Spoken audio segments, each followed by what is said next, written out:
चलो good morning everyone. अब आ रही होगी आवाज, या आवाज आ रही होगी, अब आ रही होगी। Deepanshu, Lalit, Soni, good morning. रवि, अभी आ रही होगी आवाज भाई, अभी आ रही होगी।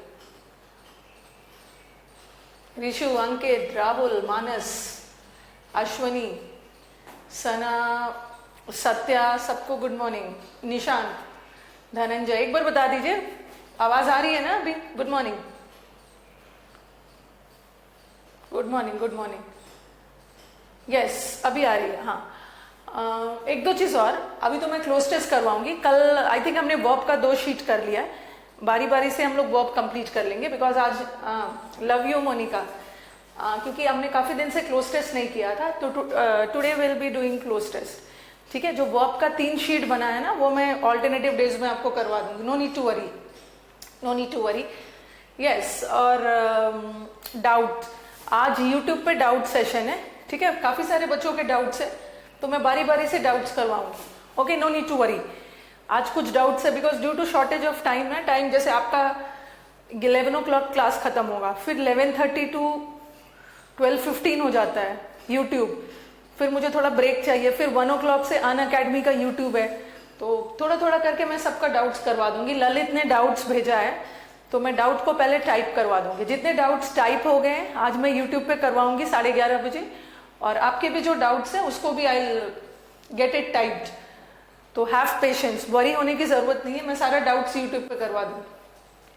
गुड मॉर्निंग, कैसे हैं आप? मैं ठीक हूँ ऋषु, मैं ठीक हूँ। ओके, यस यस,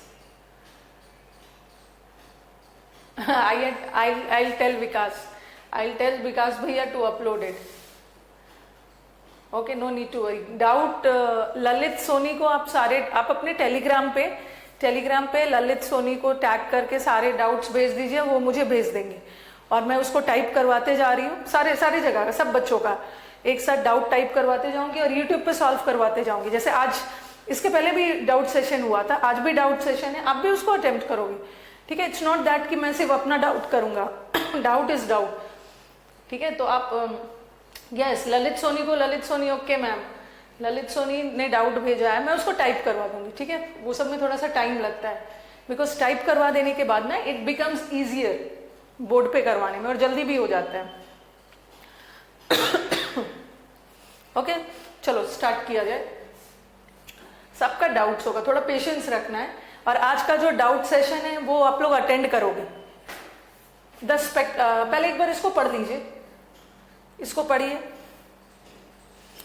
2-3 मिनट्स दिया आपको, 2 मिनट्स दिया। First of all go through it.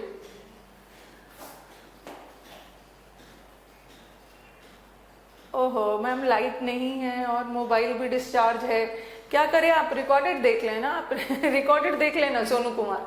This is the beauty of online classes, recorded देख लेना। आपका भी टेस्ट हो जाएगा रोशन, टेस्ट हो जाएगा किसी दिन। मैं बी सीरीज वाला टेस्ट डाल दूंगी। खुश रहिए मुकेश, पेशेंस रखना है।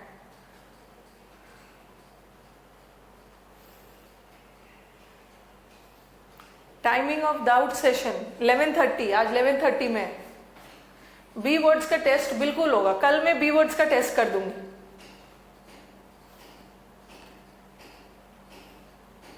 सब अभी वो सब नहीं पूछना है अश्वनी। आई गो टू होम, वो मैं प्रेपोजिशन में पढ़ाऊंगी, कब गो के साथ होम के साथ टू लगता है, कब नहीं लगता। Have patience. I go to home नहीं होगा, आई गो होम। टू क्यों नहीं लगेगा वो सब मैं क्लियर करूंगी, बिकॉज होम एडवर्ब है और एडवर्ब के साथ प्रेपोजिशन नहीं लगता है। ओके, एक बार डन बोलिए, डन बोलिए, हो गया है तो डन बोलिए। मोनू खान, कमेंट बॉक्स में डन लिख के भेजिए ताकि हम लोग सॉल्व करना शुरू करें।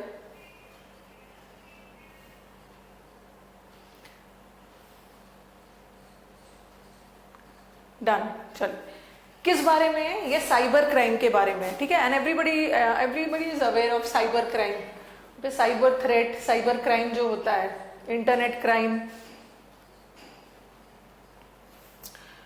The spectre of growing cyber threat. Threat का मतलब है डेंजर, खतरा। थ्रेट जैसे there is a threat to malaria, मलेरिया का खतरा, the spectre of growing cyber threat demands changes in the dash of users of systems. ये जो बढ़ता हुआ खतरा है, कौन सा खतरा है? साइबर क्राइम जो हो रहा है वो डिमांड करता है कि क्या डिमांड कर रहा है? कुछ बदलाव होना चाहिए, कुछ बदलाव होना चाहिए, कुछ चेंजेस होना चाहिए। किसमें? इन the dash of users of systems. जो ये सिस्टम को यूज करते हैं, कंप्यूटर वगैरह यूज करते हैं, ठीक है, उनके डैश में कुछ चेंजेस होने चाहिए। A approach to investment in hardening systems, hardening system जो हार्डवेयर वगैरह है वहां पे कुछ इन्वेस्टमेंट सही होना चाहिए ताकि ये क्राइम को रोका जा सके।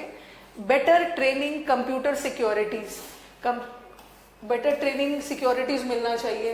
Careful engineering of the things to be connected to network, और चीजों को केयरफुल इंजीनियर क्या मतलब? चीजों को अच्छी तरह से बनाया जाना चाहिए ताकि इस क्राइम को रोका जा सके। Almost certainly it would be dash that certain critical computers. अच्छा, यहाँ क्रिटिकल का मतलब क्या है?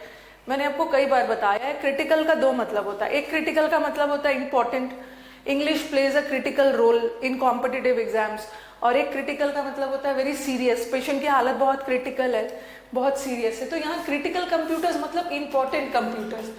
कुछ इंपॉर्टेंट कंप्यूटर्स मतलब कुछ कंप्यूटर्स पे इंपॉर्टेंट डिटेल्स होते हैं, तो इंपॉर्टेंट डिटेल्स लीक ना हो जाए, तो सिस्टम को अच्छे से इंजीनियर करके रखना है ताकि क्राइम, साइबर क्राइम वाला खतरा रोका जा सके।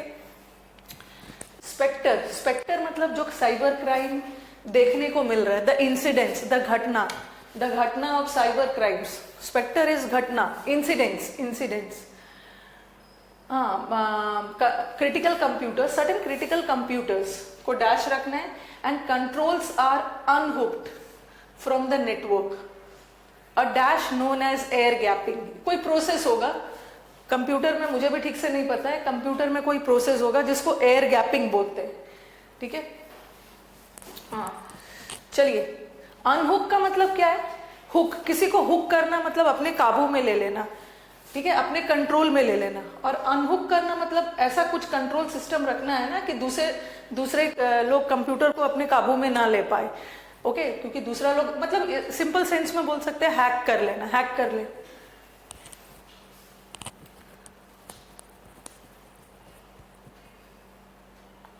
क्या लिख रहे हैं? चैट में प्रॉब्लम आ रही है, लोड होते रहता है।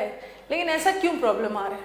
क्योंकि सबके पास, देखो वो आपके साइड से प्रॉब्लम है। अगर सबका प्रॉब्लम होता ना तो सब ये बोलते, अभी सबका चैट्स तो आ रहा है मेरे पास, सबका चैट्स मेरे पास आ रहा है।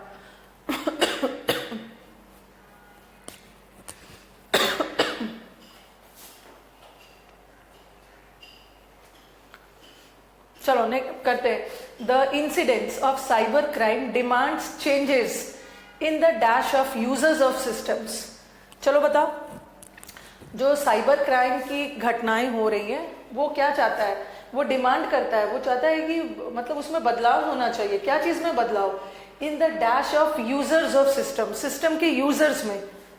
हाँ बताइए। लुकआउट नहीं होगा, लुकआउट एक फ्रेजल वर्ब है, लुकआउट एक फ्रेजल वर्ड है। लुकआउट का मतलब होता है ताक में रहना। In the lookout of users मतलब विजिलेंट रहना, विजिलेंट, लुकआउट, किसी की तलाश में रहना, किसी की तलाश में। हाँ, द आप बोल रहे हो ना कि द चाहिए, सब द है तो नाउन चाहिए, सब नाउन है, फीलिंग भी नाउन है, ठीक है, ये भी नाउन, ये तो हट जाएगा। लुकआउट एक फ्रेजल वर्ब है, in the lookout of users, ये तो हट जाएगा। बताओ। In the decision of users of systems, हाँ बदलाव क्या में चाहिए? यस, आंसर सही आ रहा है। In the attitude of the users, attitude, attitude का मतलब है बिहेवियर, जिस तरह से सिस्टम्स को आप यूज कर रहे हैं, एटीट्यूड होगा। वेरी गुड, एटीट्यूड होगा। इन द डिसीजन कहां से होगा? चेंजेस इन द डिसीजन, इसको यूज करने वाले का डिसीजन थोड़ी मांग रहे हैं। एटीट्यूड, एटीट्यूड का मतलब होता है ना आपका अप्रोच, किसी चीज के प्रति आपका एटीट्यूड मतलब अप्रोच, कि सिस्टम्स को, यूजर सिस्टम को किस तरह से यूज कर रहे हैं। और देखिए यहाँ अप्रोच भी दिया है, यहाँ अप्रोच वर्ड भी दिया है, एटीट्यूड होगा। एटीट्यूड का मतलब वो मत समझना कि उसको तो बहुत एटीट्यूड है, बहुत घमंडी है। एटीट्यूड का मतलब होता है अप्रोच, किसी चीज को यूज करने का तरीका। A dash approach to investment a है, यहाँ तो इनएक्टिव एक साथ होना चाहिए था, अ है, अ कॉन्सोनेंट के साथ होता है, तो इन तो वॉवल साउंड है, ये तो नहीं होगा। और लेथार्जिक अप्रोच चाहिए, नहीं सुस्त वाला नहीं, दोनों नहीं होगा। अब प्रोएक्टिव, प्रोएक्टिव का मतलब होता है पहले से ही तत्पर होना, वेरी प्रॉम्प्ट होना मीन्स क्विक। प्रोएक्टिव पहले से ही तत्पर होना, प्रॉम्प्ट होगा, prompt. A prompt approach to investment in hardening systems, yes, a proactive approach, ठीक है। better training dash computer securities practices, बताओ बेटर ट्रेनिंग मिलनी चाहिए, तो इजी है। नेक्स्ट का आंसर बताइए।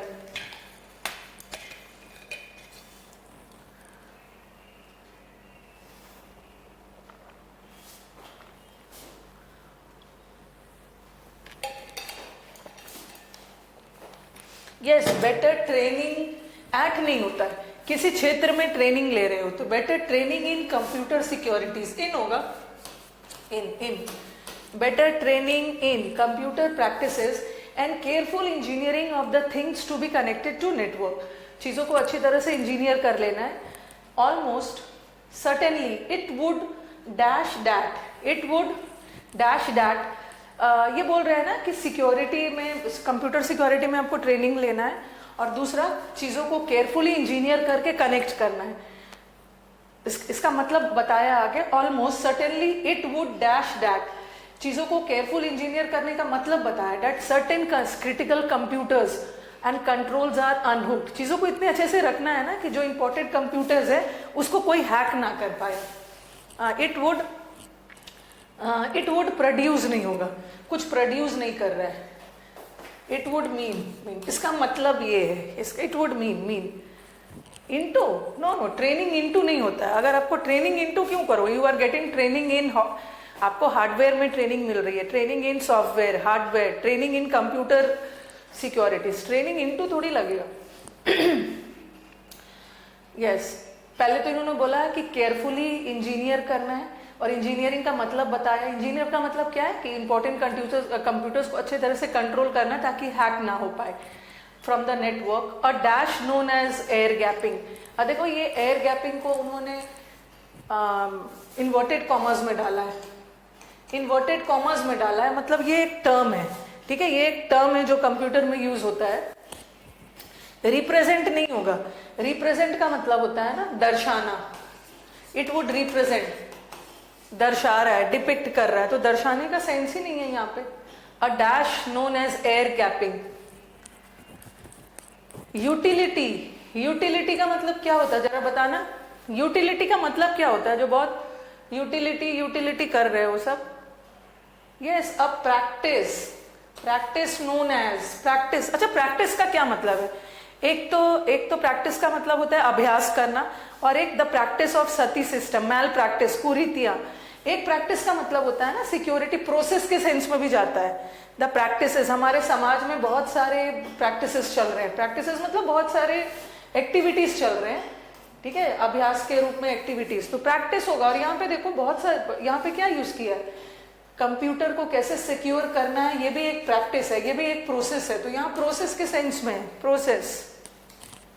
मोड इसलिए नहीं होगा, मोड तो एक तरीका हो गया, एक जरिया हो गया, इस मोड से इस मोड में चेंज कर रहे हो, ये तो एक प्रोसेस हो गया। पर यहाँ पे एक प्रैक्टिस है, कंप्यूटर को की सिक्योरिटी ठीक की जा सकते, ये एक प्रैक्टिस है, प्रैक्टिस वर्ड को यूज किया गया, और इसी प्रैक्टिस को हम एयर गैपिंग बोलते हैं। किसी चीज को करने की विधि को बोलते हैं हम मोड, प्रोसेस, बट प्रैक्टिस अलग वर्ड है, प्रैक्टिस अलग वर्ड है। A practice known as air gapping, ठीक है, यहाँ पे प्रैक्टिस वर्ड यूज किया है, उसीलिए देख लेना है। आप लोग हड़बड़ी में देखो, हड़बड़ी में यही करते हो। पहला वाला तो सही है, कंप्यूटर यूज करने में, कंप्यूटर को कैसे यूज करना है हैक ना हो, तो इसमें यूजर को अपना एटीट्यूड बदलना होगा। एटीट्यूड का मतलब यहाँ पे वो मत समझना अप्रोच, मतलब घमंड वाला नहीं है, मतलब आपका अप्रोच, क्योंकि आगे जाके अप्रोच वर्ड यूज है। एक एक वर्ड मैंने आपको कई बार, जब मैं यूट्यूब पे भी करवाती थी तो कई बार बोलती थी कि पहला पहला का आंसर अगर नहीं मिल रहा है ना, तो दूसरे लाइन में हो सकता है पहला का आंसर लिखिए। देखो, एन अप्रोच, अप्रोच मतलब किसी चीज के प्रति आपका अप्रोच, नजरिया, पर्सपेक्टिव, व्यू पॉइंट। तो एटीट्यूड भी वही एटीट्यूड है, आगे जाके अप्रोच दी। और नेक्स्ट देखो, यहाँ पॉजिटिव वर्ड चाहिए ना, तो प्रोएक्टिव अप्रोच। फिर है ट्रेनिंग, ट्रेनिंग इनटू नहीं होगा, training in, training in computer security practices. Practices यहाँ पे किस सेंस में गया है? प्रैक्टिसेस यहाँ किस सेंस में गया है बता रही हूं। यहाँ बहुत सारे प्रैक्टिसेस, जैसे बहुत सारे प्रैक्टिसेस चलाए गए हैं, बहुत सारे एक्टिविटीज किसी चीज को सीखने के लिए। एक्टिविटीज, एक्टिविटीज के सेंस में कंप्यूटर सिक्योरिटी एक्टिविटीज किए जा रहे हैं, प्रैक्टिसेस, ये जनरल सेंस में, सामान्य सबके लिए, ठीक है। और प्रैक्टिस वर्ड यहाँ पे यूज है, तो आप भी प्रैक्टिस डालो। इसी एक्टिविटी का नाम है एयर गैपिंग। एयर गैपिंग भी एक एक्टिविटी है जिससे कंप्यूटर को हैकिंग से रोका जा सकता है, इसीलिए मैंने लिखा। और यहाँ पे इन्होंने बताया है कि केयरफुल इंजीनियरिंग करना है थिंग्स को, ताकि डेटा लीक ना हो। इसका मतलब क्या है? डेटा लीक नहीं हो कि सर्टेन इंपॉर्टेंट कंप्यूटर्स को। हाँ ma'am, grammar please cloze test दीजिए। आप जो क्लोज टेस्ट बोलोगे वही मैं दूंगी कि ग्रामर बेस्ड क्लोज टेस्ट दूं। ऐसा एग्जाम में आता नहीं है ग्रामर बेस्ड। एक आ जाता है ग्रामर बेस्ड, ये है ग्रामर बेस्ड की ट्रेनिंग के साथ इन लगेगा। हाँ, उस क्षेत्र में वो जो प्रैक्टिस कर। यूटिलिटी का मतलब क्या होता है? ये तो आपने जो इकोनॉमिक्स पढ़े हैं वो बताते हैं, the utility of the goods. Utility का मतलब होता है यूजफुलनेस, किसी चीज कितना, कोई भी चीज कितना उपयोगी है, यूजफुलनेस। हाँ, तो ओनली 3 करेक्ट हुए हैं तो इंप्रूव होगा धीरे धीरे। ओनली 3 करेक्ट हुए हैं, इंप्रूव होगा धीरे धीरे। आप मुझे नहीं गाइड करोगे ना कि मैम ये दीजिए वो दीजिए। चलिए एक और क्लोज टेस्ट किया जाए, छोटा सा है, चलो जल्दी से पढ़ो इसको। क्रिटिकल का दीपांशु 2 मतलब होता है। अगर मैंने बोला क्रिटिकल कंप्यूटर्स मतलब इंपॉर्टेंट कंप्यूटर्स जिसमें बहुत सारा सीक्रेटिव डेटा वगैरह है।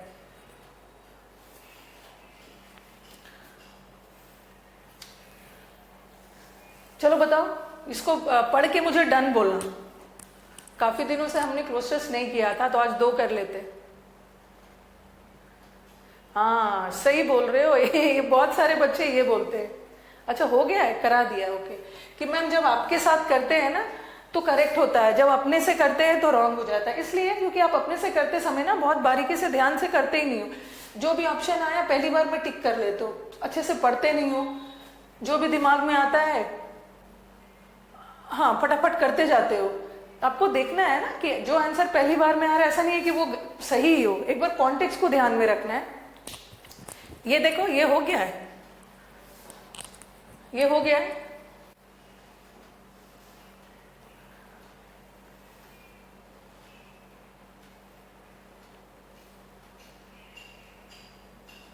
ये नहीं किया है, ओके। और मैंने आपको क्लोज टेस्ट तो सारा दे दिया है, बट मुझे नहीं लगता है कि मैंने जो क्लोज टेस्ट दिया है आप लोग अपने मन से मतलब पहले से कुछ बना के रखते होंगे। आप तो यही सोचते होंगे ना मैम जब क्लास में करवाएगी तभी कर लेंगे। अगर मैंने आपको क्लोज टेस्ट दिया है ना तो आपकी ड्यूटी है हर दिन एक क्लोज टेस्ट अपने से बनाओ, अपने से बना के बस आंसर रखिए, क्योंकि मैं तो डिस्कस करवाऊंगी और डिस्कस करते समय आप आंसर चेक करिएगा। A man's first duty is to know his business and act dash and faithfully in his own sphere। पहला लाइन पॉजिटिव है। मैन का सबसे पहला कर्तव्य क्या है कि अपनी बिजनेस और अपनी ड्यूटीज को, ठीक है, अपना बिजनेस एंड यहाँ बिजनेस किस सेंस में है, बिकॉज यू पीपल नो कि इंग्लिश बहुत ब्यूटीफुल है। हाँ, तो यहाँ पे आप ये सोचोगे ना मैन का फर्स्ट कर्तव्य है कि वो अपने व्यापार को अच्छे तरह से चलाए। आप तो व्यापार के सेंस में चले जाओगे। एक मिनट, ओके।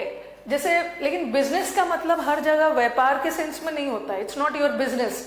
जैसे मैं बोलती हूँ ना माइंड योर बिजनेस सुना है। माइंड योर बिजनेस मतलब अपने काम से काम रखो। तो एक बिजनेस का मतलब काम भी होता है। माइंड योर बिजनेस का मतलब, एक बिजनेस का मतलब काम भी होता है, यस, वर्क के सेंस में भी। तो मैन का पहला कर्तव्य है कि अपनी जिम्मेदारी, अपने काम को फेथफुली, वफादारी के साथ करे, ठीक है, इन हिज ओन स्फीयर, अपने क्षेत्र में जो काम है उसको,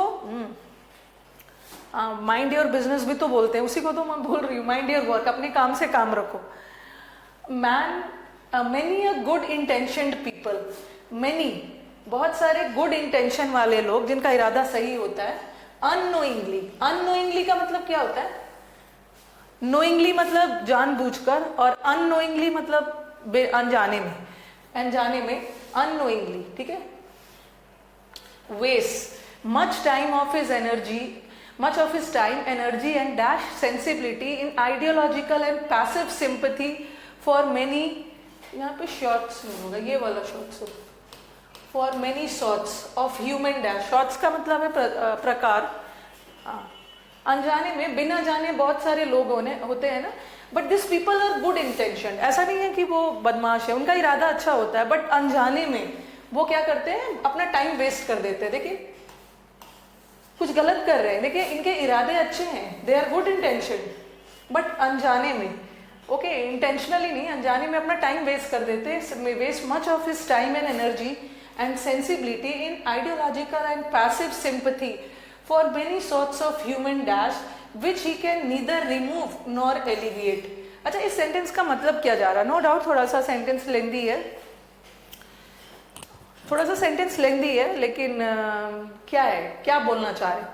बहुत सारे अच्छे इंटेंशन लोग भी ऐसे भी होते हैं, वो अपना टाइम वेस्ट कर देते हैं। पैसिव सिंपैथी मतलब जैसे मैंने, पैसिव सिंपैथी क्या है? दूसरे के प्रति सहानुभूति दिखाना। सिंपैथी तो सहानुभूति दिखाना, और पैसिव सिंपैथी का मतलब है ना, एक्टिव सिंपैथी का मतलब है कि आप सिंपैथी भी दिखा रहे हो और उसके लिए कुछ कर भी रहे हो, बट पैसिव का मतलब है सिर्फ मन से सिंपैथी, आप उसके लिए कुछ कर नहीं सकते बट सिंपली सहानुभूति दिखा रहे हैं, so this is passive. Active नहीं है, सिर्फ सहानुभूति दिखा रहे हैं, कुछ कर तो नहीं सकते। तो बहुत सारे ऐसे लोग होते हैं ना जो अपना टाइम एनर्जी वेस्ट करते हैं सिंपैथी दिखाने में, और उन्हें पता होता है, ठीक है, कि वो उसके ह्यूमन डैश को नीदर रिमूव कर सकते हैं, उसके दुख दर्द को ना रिमूव कर सकते हैं ना कम कर सकते हैं। हाँ, मैं सब बताऊंगी मीनू, सिंपैथी एम्पैथी क्या होता है, सबके बारे में बताऊंगी, ठीक है। This kind of sympathy, passive sympathy, जब आप कुछ नहीं कर सकते हो ना तो झूठा सिंपैथी मत दिखाओ, ठीक है। जब आप कुछ नहीं कर सकते अपना टाइम में वेस्ट मत करो झूठा सिंपैथी दिखाने में, because this passive sympathy is not only useless, सिर्फ ये यूजलेस ही नहीं है बल्कि डैश मीनिंगलेस भी है। And habitual indulgence in this type of sympathy मतलब इन्होंने पूरा पैसिव सिंपैथी पे रखा, पैसिव सिंपैथी को नेगेटिव बताया, जब कुछ नहीं कर सकते हो तो शांत रहो, अपना टाइम वेस्ट मत करो।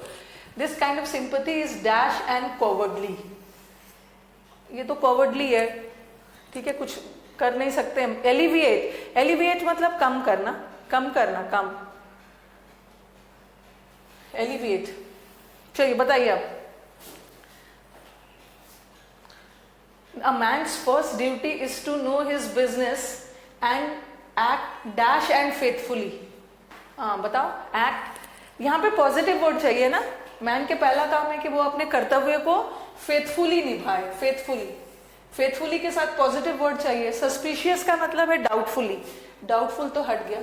अब बताओ, स्मार्टली, एक्टिवली, सब ऑप्शन जा सकता है। मैन की ड्यूटी है कि वो अपने काम को स्मार्टली करे, लेकिन आपको सेंस देखना है कि क्या यहाँ स्मार्टली का सेंस है कि क्या यहाँ एक्टिवली मतलब एकदम तेजी से एक्टिव रहना है, कि ऑनेस्टली, किसका सेंस जा रहा है? जिसका सेंस जा रहा है वैसे आपको सब फिट लगेगा, लेकिन आगे इन्होंने बोला है कि हर मैन को क्या करना है? यस, ऑनेस्टली, हाँ, ईमानदारी पूर्वक और वफादारी से अपने क्षेत्र में काम करना है। क्विकली अपने स्फीयर, आगे जाके देखो ना, अपने स्फीयर, हर लोग का अपना अपना क्षेत्र है। मैं टीचिंग स्फीयर में हूँ, कुछ लोग स्पोर्ट्स के स्फीयर में है, कुछ लोग आर्ट्स में है, तो सबको अपने अपने क्षेत्र में एक्टिवली काम नहीं करना है, फुर्ती से काम नहीं करना है, स्मार्टली नहीं, वफादारी पूर्वक, ऑनेस्टली एंड फेथफुली, ऑनेस्टली। जल्दी नहीं काम करना है. Many a good intention people unknowingly waste much of his time, energy and dash sensibility. चलो बताओ यहाँ पे क्या चाहिए? पॉजिटिव वर्ड चाहिए ना. बहुत सारे लोग अपने टाइम वेस्ट कर देते हैं और अपनी सेंसिबिलिटी इन आइडियोलॉजिकल, सेंसलेस तो नहीं होगा, सेंसिबिलिटी और सेंसलेस एक साथ नहीं होगा क्योंकि दोनों कॉन्ट्राडिक्टरी है. सेंसिबल होना, सिर पैर की बातें करना, और सेंसलेस कोई काम करना. Practical sensibility, emotional irresistible sensibility. ध्यान से देखो sentence. Emotional sensibility, emotional sensibility, practical sensibility नहीं होगा. कौन सी सेंसिबिलिटी प्रैक्टिकल है? प्रैक्टिकल जिसको मतलब प्रैक्टिकली लागू किया, ये तो बिल्कुल नहीं.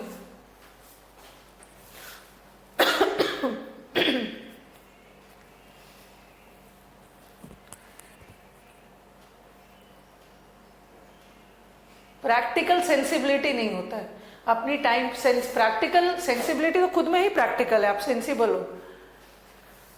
अच्छा, ललित, सोनी और 2-3 जानवी, आप लोग इररेजिस्टिबल क्यों बोल रहे हो? इररेजिस्टिबल क्यों बोल रहे हो? इमोशनल सेंसिबिलिटी, इररेजिस्टिबल क्यों बोल रहे हो पहले बताना. रेजिस्ट करना मतलब विरोध, रोक लेना, और इररेजिस्ट मतलब अपने आप को रोक नहीं पाना. अपने आप को रोक नहीं पाना.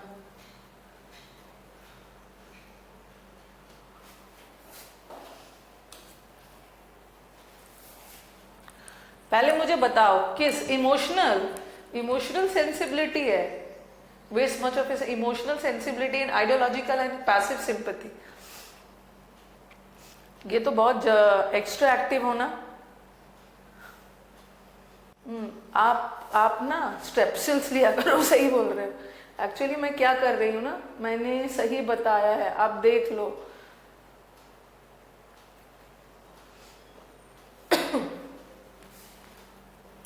चलो बताओ क्यों होगा? मिंटू बाबा इररेजिस्टिबल बोल रहे हैं और आंसर यही है. आंसर यही है. इररेजिस्टिबल मतलब अपने आप को रोक नहीं पाना. बहुत सारे लोग अपने आप को रोक नहीं पाते हैं. ठीक है, रोक नहीं पाते हैं और उनका इंटेंशन सही होता है, बट अनजाने में वो अपना टाइम वेस्ट कर देते हैं. बट बिकॉज उनको दूसरे के प्रति सिंपैथी होती है और अपना टाइम, वो अपने आप को रोक नहीं पाते हैं सिंपैथी दिखाने में और टाइम और एनर्जी वेस्ट करते हैं. ठीक है, तो आंसर इज इररेजिस्टिबल. इररेजिस्टिबल होगा. मैं यस मीनू, आपने भी यही बोला था. सेंसिटिव, सेंसिबल, मैंने सेंसिटिव नहीं लिखा है. सेंसिटिव का मतलब इमोशनल होता है, सेंसिबिलिटी अलग है. सेंसिबल होना मतलब सिर पैर की बातें करना. सेंटेंस का, हाँ, सेंटेंस का सेंस क्या रहा है? इररेजिस्टिबल. जैसे अगर मैं बोलूँ ना कि वो इररेजिस्टिबल है, वो अपने आप को रोक नहीं पाएगा. रेजिस्ट करना तो विरोध करना, रोक देना. सेंटेंस देखो फिर. In ideological and passive sympathy, बहुत सारे लोग अपने आप को रोक नहीं पाते. For many sorts of human dash. बताओ, मैं आंसर बता देती हूं, उसके बाद सबने यही बोला था. सबका आंसर वही. इमोशनल सेंसिबिलिटी नहीं होता है. सेंसिबल दिमाग से सेंसिबल बनो, सिर पैर की बातें करो. इमोशनल सेंसिबिलिटी क्यों होगा? क्योंकि सेंटेंस का कॉन्टेक्स्ट जा रहा है ना. They are wasting their time. वो अपने आप को रोक नहीं पा रहे हैं. ठीक है, दूसरों को सिंपैथी दिखाने में, और ये करके अपना टाइम वेस्ट कर रहे हैं. ह्यूमन, आप सिंपैथी किसके लिए दिखाते हो? डीड्स का मतलब होता है एक्शंस, कर्म. ह्यूमन के कर्म के लिए सिंपैथी दिखाओगे, जरूरतों के लिए नहीं. ह्यूमन दुख दर्द के लिए सिंपैथी दिखाओगे ना. सफरिंग होगा, suffering. My god. Passive sympathy दिखाओगे. सिंपैथी किसके लिए दिखा रहे हो? सहानुभूति. ह्यूमन जो बहुत तरह के, ह्यूमन के लाइफ में बहुत दुख दर्द आएगा, दुख दर्द होगा तब तो सिंपैथी दिखाओगे. ह्यूमन का डीड्स का मतलब होता है कर्म. अगर अच्छा कर्म कर रहे, डीड्स में गुड भी आता है, बैड भी आता है. अगर गुड काम भी कर रहे हैं तो सिंपैथी नहीं दिखाओगे, और बैड भी कर रहे हैं तो सिंपैथी क्यों दिखाओगे? सहानुभूति क्यों दिखाओगे? और मैन के जरूरतों के प्रति भी नहीं, वांट्स के प्रति भी नहीं. सफरिंग. सफरिंग का मतलब होता है दुख दर्द, दुख दर्द, ह्यूमन दुख दर्द के प्रति सिंपैथी दिखाओ, विच ही कैन नीदर रिमूव, हाँ रिमूव, वो रिमूव नहीं कर सकता है, मैन का दुख दर्द रिमूव नहीं कर सकता है, तो ऐसा सिंपैथी दिखा के टाइम वेस्ट कर रहे। This kind of sympathy is not only useless, ये but dash and meaningless to.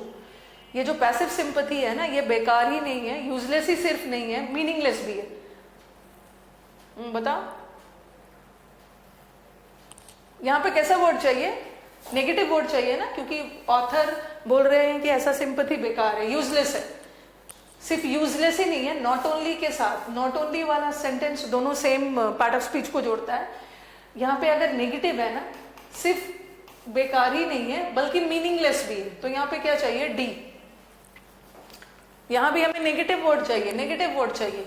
Thoughtful तो नहीं होगा, इमेजिनरी नहीं होगा, इमेजिनरी तो जिसकी कल्पना नहीं की जा सकती। बताओ this type of sympathy is not only useless, thoughtless, thoughtless, इसके बारे में सोचना भी बेकार है, सोचना भी बेकार है क्योंकि ये मीनिंगलेस है, अनप्रोडक्टिव नहीं होगा, मीनिंगलेस है, थॉटलेस, थॉटलेस। हैबिचुअल, अगर हैबिचुअली ऐसी सिंपैथी दिखाते हो तो it is dash and cowardly. बताओ क्या है यहां पे? क्या लगेगा? नेगेटिव वर्ड लगेगा ना, क्योंकि पैसिव सिंपैथी के बारे में सब नेगेटिव बोला है। कभी कभी नॉट ओनली के साथ बट ऑल्सो नहीं भी लगाते, लास्ट में टू भी लगा दिया ना, उससे भी काम हो जाता है।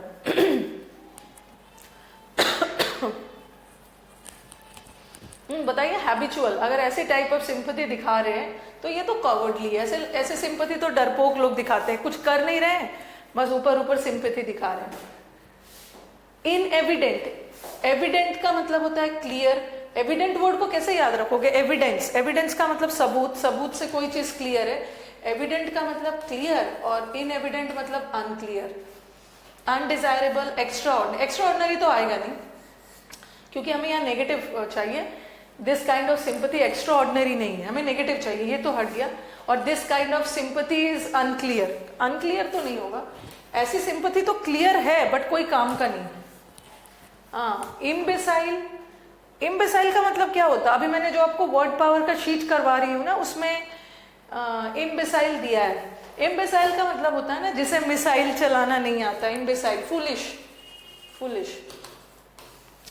अब बताओ आंसर क्या होगा? This kind of sympathy is dash and cowardly. Imbecile is idiot, foolish type of person. Habitual, habitual, habitual sentence पढ़ो पता चल जाएगा, कभी रोक रोक के नहीं पढ़ो, सेंटेंस पढ़ के देखो। Habitual indulgence in this kind of sympathy is, अच्छा दो जगह फंस रहे। अनडिजायरेबल, अनडिजायरेबल मतलब जिसको हम डिजायर नहीं करते हैं, ठीक है, जो डिजायर नहीं कर रहे हैं, जो हमारी इच्छा नहीं है। आंसर बी ही होगा, सेकंड होगा। हैबिचुअल, अपने आप को पैसिव सिंपैथी में रखना, हैबिचुअली, हैबिचुअल इंटेलिजेंस मतलब पैसिव सिंपैथी में रखना, ये तो फुलिश वाला, मूर्खता और कायर लोग ऐसा करें। इम्बेसाइल होगा। कॉवर्डली एडवर्ब नहीं है,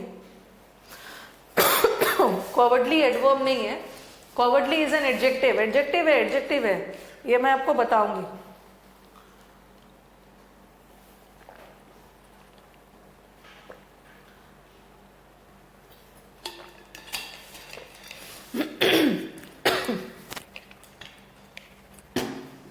कॉवर्डली मैं बताऊंगी। डी का आंसर क्या है? डी का आंसर क्या बताया था? डी का आंसर थॉटलेस बताया था। रुको रुको एक,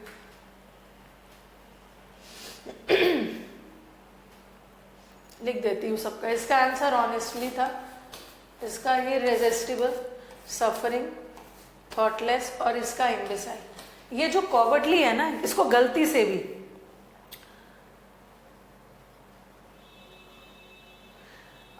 नहीं, देखो आगे लिखा है ना, ये देखो हैबिचुअल इंडल्जेंस। हैबिचुअल इंडल्जेंस का मतलब क्या है?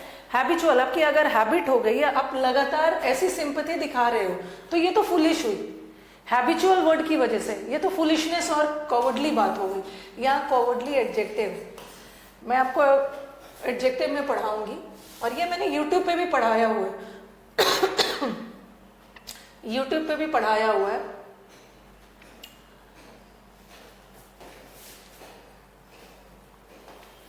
आप ये सोचोगे कॉवर्ड, कॉवर्ड मूर्ख को बोलते हैं, कॉवर्ड इज अ मूर्ख, तो आपको लगेगा ही इज कॉवर्ड, वो एक मूर्ख है, एडजेक्टिव समझ लोगे। But coward is a noun, coward is a noun, और जब नाउन में ly लगता है तो वो एडजेक्टिव बन जाता है। ठीक है, तो ये जो कॉवर्डली है, इसको गलती से भी ly देख के एडवर्ब मत समझना, ये एडजेक्टिव एडजेक्टिव है, एडजेक्टिव। ही इज कॉवर्ड नहीं बोलते हो, ये रॉन्ग इंग्लिश है, ही इज कॉवर्ड नहीं बोलो, गलत है, he is a coward, he is a coward. तो कॉवर्ड नाउन है, ठीक है, कॉवर्ड नाउन है, उसमें मैंने एडजेक्टिव लगाया, ly लग गया, और वहां पे था इम्बेसाइल। हैबिचुअल, अपने आप को हैबिचुअली ऐसी सिंपैथी में रखते हो, इसका मतलब मूर्खता का काम कर रहे हो। इम्बेसाइल भी एडजेक्टिव है और कॉवर्डली भी एडजेक्टिव, दोनों एडजेक्टिव। डरपोक होता है कॉवर्ड का मतलब है कायर। हाँ, एक क्लोज टेस्ट में भी आया था, एक क्लोज टेस्ट में टिमिड भी लिखा हुआ था। टिमिड का मतलब भी है कायर, डरपोक, एंड कॉवर्ड इज ऑल्सो डरपोक, कायर। If you go by Hindi ना, बोथ ऑफ देम मीन्स डरपोक, बट दोनों में डिफरेंस क्या? इंडल्ज करना मतलब लगातार वो एक्टिविटी में अपने आप को मतलब अंडरगो करना, उसको लगातार उस एक्टिविटी, कोई भी काम को लगातार हैबिट करते रहना। जैसे ही इज इंडल्ज्ड इन, किसी काम में अपने आप को इंडल्ज करना, आप उस काम में अपने आप को शामिल किए हो, हैबिचुअल। इम्बेसाइल का मतलब मूर्ख होता है।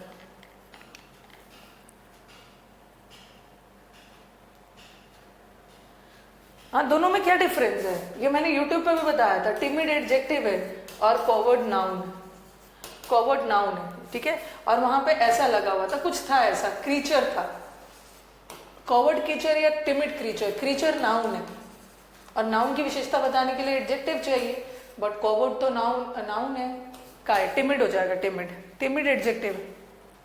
चाइल्डिश, चाइल्डिश का मतलब क्या है? Childish, don't behave childish, childish भी एडजेक्टिव है, और चाइल्ड लाइक, चाइल्ड लाइक भी एडजेक्टिव है, बट दोनों में डिफरेंस क्या है? चाइल्डिश मतलब नेगेटिव वर्ड है, डोंट बिहेव चाइल्डिश, बचकाना हरकत मत करो, बच्चों की तरह इनसेंसिबल बातें मत करो बिना सिर पैर का। और she has a child like beauty, child like का मतलब हो गया मासूमियत, इनोसेंस। वो गौरव अभी नहीं पूछना है, ठीक है, अभी वो सब नहीं पूछना है, मैं एकदम क्लियर करूंगी, ठीक है, आई क्लियर इट। जब हम पढ़ेंगे ना एडजेक्टिव एडवर्ब, जब हम एडजेक्टिव और एडवर्ब पढ़ाने लगूंगी, उस समय मैं क्लियर करूंगी, ओके, उस समय क्लियर करने लगूंगी।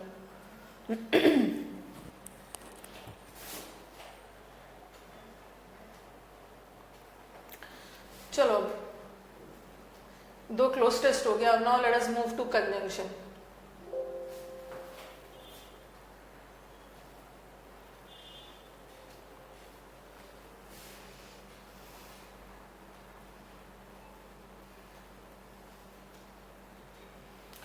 ओके, ये तो मैंने थोड़ा बहुत आपको बैच के फर्स्ट डे ही पढ़ा दिया था, ठीक है, बैच के फर्स्ट डे ही पढ़ा दिया था।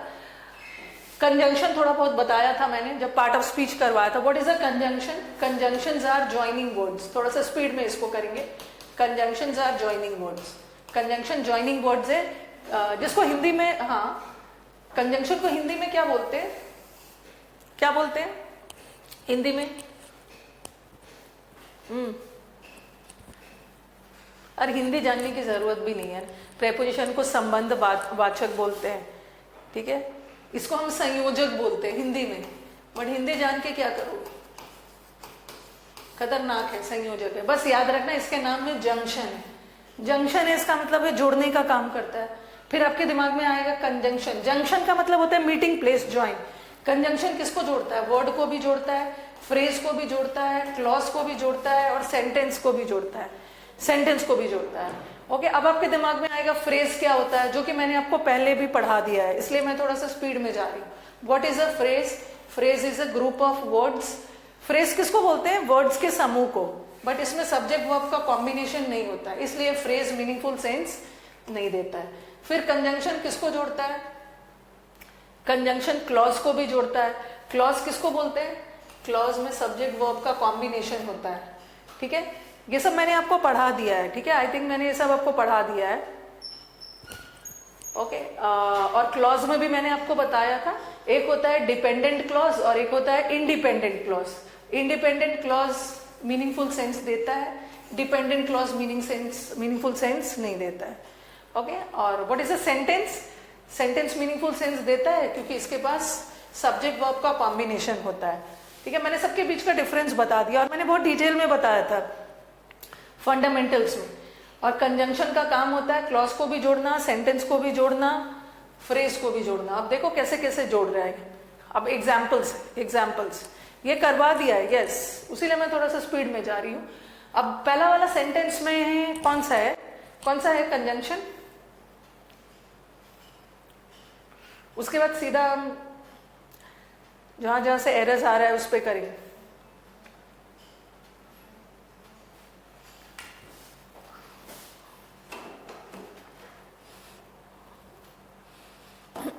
पहला वाला सेंटेंस में और है कंजंक्शन, जोड़ रहा है।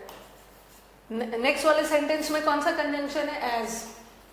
थर्ड वाले में दैट। इसमें अनलेस और राम एंड हिज फादर में ये। चलो मुझे बताओ ये और किसको जोड़ रहा है?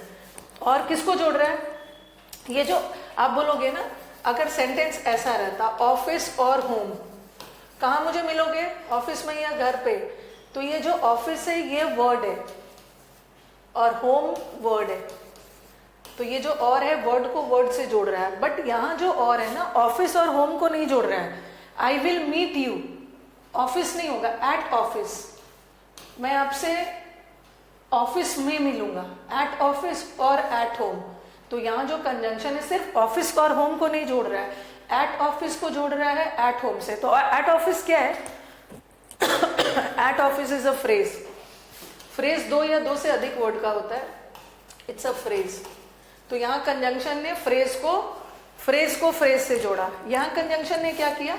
ही सब्जेक्ट है, ये वर्ब है, अगेन ही सब्जेक्ट है और कुडेंट वर्ब है, और सब्जेक्ट वर्ब मिलके क्या बना रहा है? क्लॉज। तो यहाँ कंजंक्शन ने क्लॉज को क्लॉज से जोड़ा, क्लॉज को क्लॉज से जोड़ा है।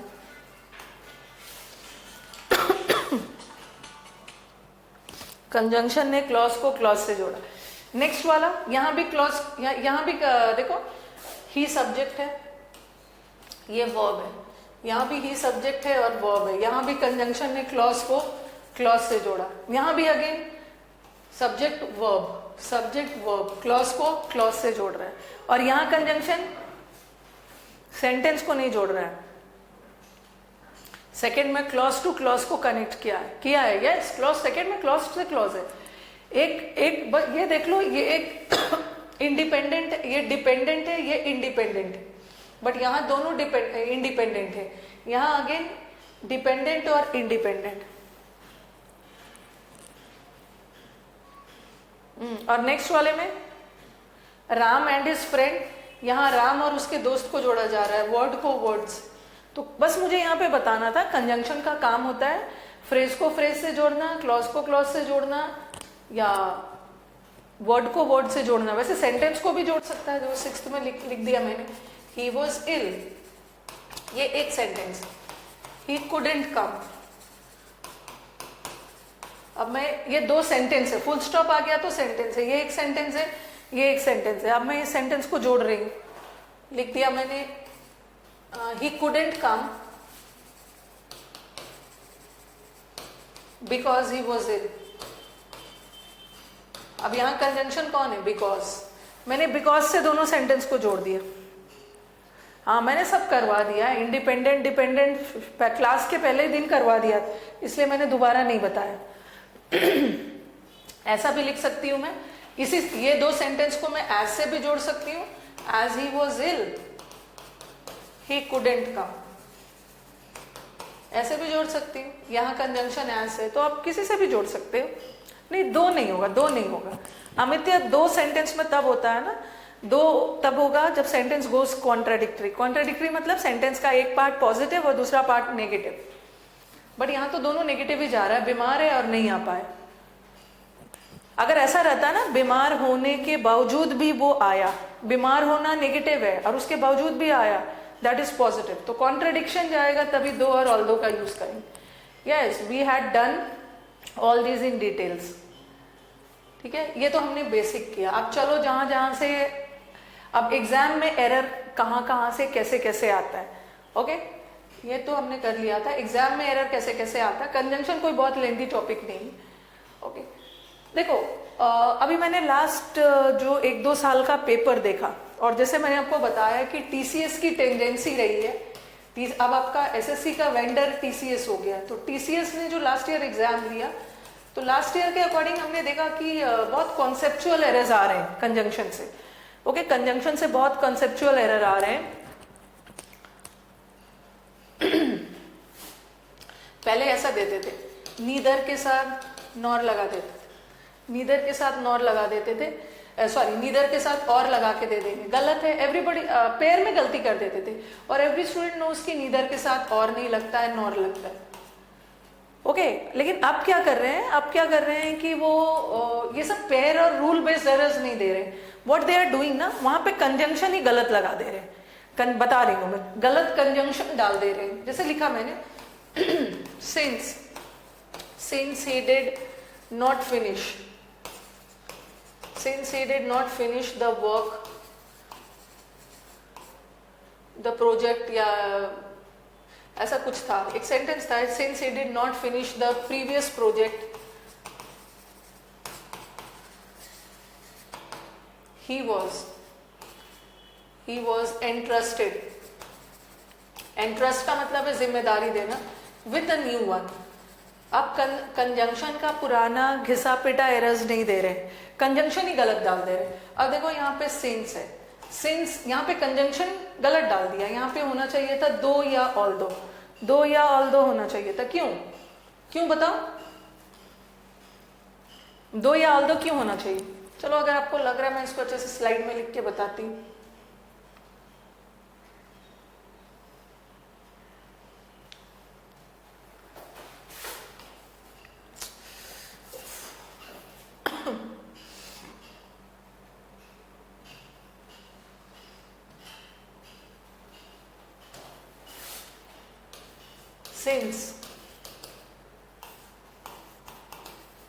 since he didn't finish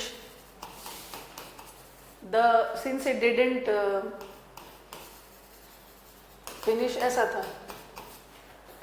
the previous project,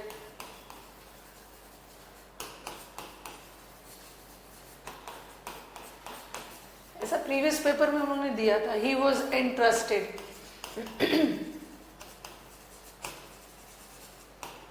with a new one, और लास्ट वाला नो एरर।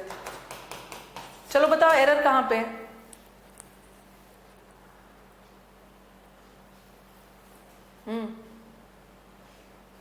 सिंस वाला सेंटेंस, सिंस का मतलब होता है चूंकि, सिंस वाले सेंटेंस में दोनों पार्ट पॉजिटिव जाएगा या तो दोनों नेगेटिव जाएगा। ठीक है, सिंस पार्ट, सिंस एक कंजंक्शन है, या तो दोनों पार्ट पॉजिटिव हो जाएगा। सिंस ही वर्कड हार्ड, चूंकि उसने कड़ी मेहनत की और वो पास हो गया, दोनों पॉजिटिव। और सिंस उसने कड़ी मेहनत नहीं की, वो फेल हो गया, दोनों नेगेटिव। ओके, तो सिंस वाला पार्ट दोनों पॉजिटिव या दोनों नेगेटिव। अब ये सेंटेंस देखो, उसने अपना पुराना प्रोजेक्ट नहीं किया, फिर भी उसको एक नया प्रोजेक्ट मिल गया। उसने अपना पुराना प्रोजेक्ट नहीं किया, ये नेगेटिव है, और फिर भी उसको एक नया प्रोजेक्ट मिल गया, ये पॉजिटिव है। बट सिंस वाले पार्ट में तो या तो पूरा पॉजिटिव जाएगा या तो पूरा नेगेटिव जाएगा, बट ये तो कॉन्ट्राडिक्टरी है, और कॉन्ट्राडिक्टरी में सिंस का यूज नहीं होगा। विरोधाभास में दो या ऑल दो, दो या ऑल दो, दो या ऑल दो होगा। यस, ऑल दो वाले सेंटेंस में एक पॉजिटिव जाएगा। तो देखो यहाँ पे कोई रूल और पेयर का गड़बड़ी नहीं था, यहाँ पे इन्होंने कंजंक्शन ही गलत डाल दिया, आपको वहां पे दो डालना था। सिंस नहीं आया। फिर एक स्टूडेंट ने बोला, ये सेंटेंस जब आया था तो एक स्टूडेंट ने बोला कि मैम ऐसा भी तो कर सकते हैं, इस सिंस को सिंस रहने देते हैं, since he did not finish the previous project, और यहाँ पे नॉट डाल देते हैं, अपने मन से यहाँ नॉट ऐड कर देंगे। ऐसा नहीं कर सकते हो, उसने अपना पुराना प्रोजेक्ट ठीक से नहीं किया, उसको नया भी नहीं मिला, ऐसा नहीं कर सकते हो, अपने मन से नॉट नहीं डाल सकते हो, क्योंकि इससे तो सेंटेंस का मीनिंग चेंज हो जाएगा। आपको एरर फाइंड आउट करना है without changing the meaning of the sentence. Sentence में बोल रहा है कि उसको नया प्रोजेक्ट मिला, और आप कर दोगे कि नहीं उसको नया प्रोजेक्ट नहीं मिला, तो इसको यहाँ कोई छेड़छाड़ नहीं करना है, इसको बदलना है, सिंस को ऑल्दो में बदलो। एंड ट्रस्ट करना मतलब जिम्मेदारी देना, रिस्पॉन्सिबिलिटी देना, ओके, रिस्पॉन्सिबिलिटी देना, रिस्पॉन्सिबिलिटी। अमित्या, डोंट आस्क ना कि can a preposition be a conjunction. This is not a very relevant question because a single word can act as a preposition also, a single word can act as a conjunction also. Don't say कि preposition ही conjunction बन जाए। देखो ये sentence, ये अमित्या का question है, मैंने लिखा I will wait till Monday, I will wait till Monday, और मैंने लिखा I will wait till he comes। Okay, ये नहीं बोलना, ये नहीं पूछना है कि क्या प्रेपोजिशन कंजंक्शन बन जाएगा, नहीं, प्रेपोजिशन अलग है, कंजंक्शन अलग है, प्रेपोजिशन का काम अलग होता है, कंजंक्शन का काम अलग होता है। ये देखो टिल है और यहाँ टिल है, आप मुझे बताओ कि टिल क्या है। ऑल्दो भी लगा सकते हो, यस, आप सेंटेंस का मीनिंग चेंज नहीं कर सकते।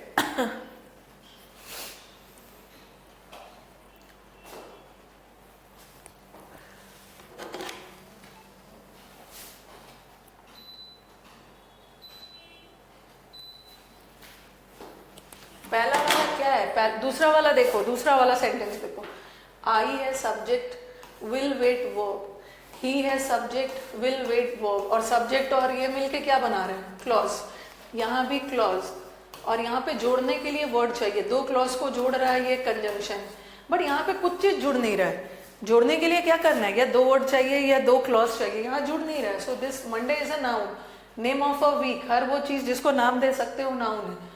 तो ये हमारा क्या हो गया, प्रेपोजिशन। नाउन के पहले प्रेपोजिशन आता है ना, पहला वाला अमित्या प्रेपोजिशन है। तो single word can act as a preposition also, it can act as a conjunction also, it can act as a conjunction also.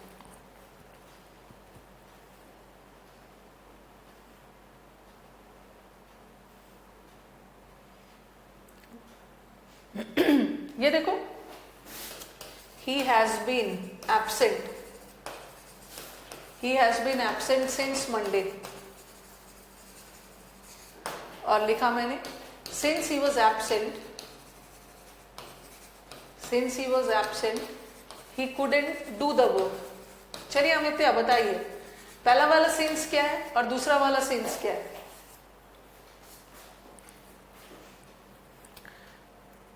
पहला वाला सिंस वो मंडे से एब्सेंट है, यहाँ सिंस का मतलब से निकल रहा है, मंडे से, मंडे नाउन है, नाउन के पहले लगा है प्रेपोजिशन है, और यहाँ सिंस कारण बता रहा है चूंकि वो एब्सेंट था, चूंकि वो एब्सेंट था इसलिए काम नहीं कर पाया। ही क्या है, सब्जेक्ट, ये क्या है वर्ब, ही क्या है सब्जेक्ट, ये क्या है वर्ब, सब्जेक्ट वर्ब मिलके दो क्लॉज बना रहा और दो क्लॉज को जोड़ेगा सिंस।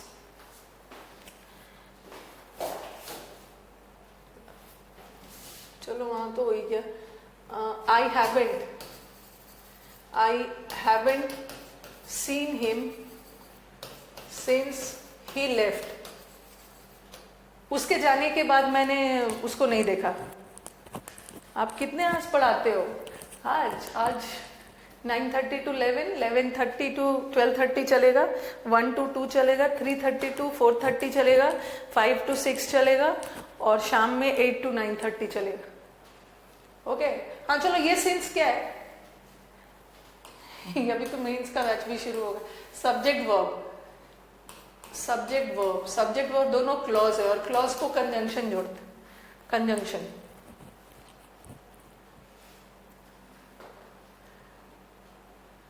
इंस्पाइट नहीं होगा, अभी मैं सब बताऊंगी, बस मुझे टाइम दो। इंस्पाइट प्रेपोजिशन होता है, कहाँ कहाँ से पूछ रहे हैं, वो मैं सब बताऊंगी। आप मुझे टाइम दो ना, जब मैं पढ़ा लूँ, जब मैं पढ़ा लूँ उसके बाद आपको कुछ मिसिंग लगे ना तब पूछना। हाँ, थ्रोट की नहीं, मेरी थ्रोट की वॉट नहीं लगी हुई है, अब तो कम हो गया। अब जब मैं पैरामाउंट में पढ़ाती थी तो वहाँ तो माइक पे चिल्लाना होता था, अभी मुझे थोड़ा सा मेरे साइड से नेग्लिजेंस हो गया, क्योंकि मैं पढ़ाते पढ़ाते क्या करती हूँ ना, ध्यान नहीं देती हूँ। हर 10-15 मिनट के बाद आपको अपने थ्रोट को वेट रखना है, इधर मैंने ध्यान नहीं दिया है। That is why I have sore throat. Sore मतलब ऐसा वाला, ये वाला मत लिख देना। ये मतलब खट्टा खट्टा थ्रोट नहीं है, ये गला खराब होता है उसको बोलते हैं ये वाला सोर है। सोर, ये सोर थ्रोट है।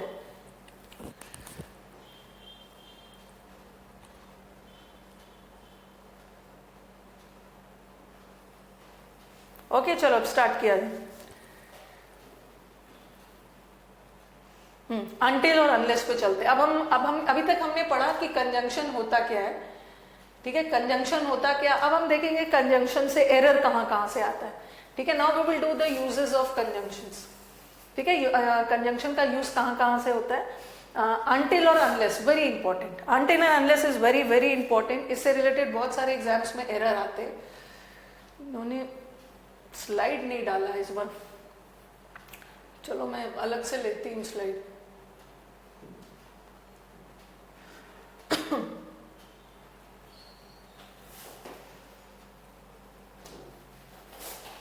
जब भी आपको एग्जाम में अनटिल दिख गया या अनलेस दिख गया, if you go by Hindi ना, if you go by Hindi तो अनटिल और अनलेस का मतलब रहेगा जब तक। हिंदी में जब तक मेहनत नहीं करोगे तब तक सफल नहीं होंगे, जब तक के सेंस में जा रहा है, जब तक। This is Hindi, this is Hindi, but Hindi तो करना नहीं है। इसका पोस्टमार्टम करते हैं। जब भी आपको एग्जामिनेशन हॉल में अनटिल और अनलेस दिख गया, अनटिल और अनलेस दिख गया, तो टाइम बचाने के लिए, क्योंकि एग्जाम में होता क्या है ना कि अगर एक क्वेश्चन आ जाता है तो आपके दिमाग में जाता है कि नाउन का भी एरर हो सकता है, वर्ब का भी हो सकता है, एडजेक्टिव का भी, एडवर्ब का भी। बट अनटिल और अनलेस जहां भी दिख गया, मैं आपका काम आसान कर रही हूँ, थोड़ा सा स्मार्ट स्टडी करना है। Whenever in a sentence you find this word until and unless, then go for 3 errors. या तो इससे रिलेटेड,